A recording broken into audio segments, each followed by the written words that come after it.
Hello guys, good morning. So, masama po ang pakiramdam ko, nakalib ako today.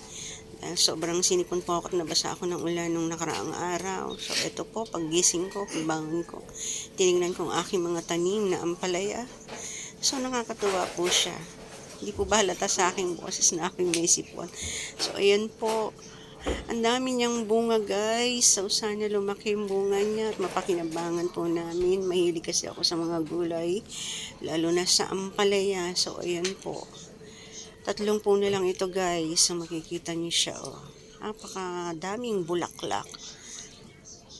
Nakakatuwa naman po. So ayan po siya. So medyo maulan po ngayon. Mag-iingat po tayong lahat. Uso ang sakit. So, ayan ang aking mga halaman. Tuwan-tuwa kasi nadidiligan sila. Ayan po. And then may tanim din akong lemon tree. Ayan. Ang aking mulberry nabigay ng aking school head. Thank you so much. And then may okra ako na masipag mamunga. Naka-4 na beses na po akong kuha dyan. And then lastly, itong aking dalawang mais. 2 puno ng mais. So ayan, namumulaklak na siya. May bunga pa po. Ayan, makikita niyo po. Kakatuwa. And lastly, yung aking halaman na trinim.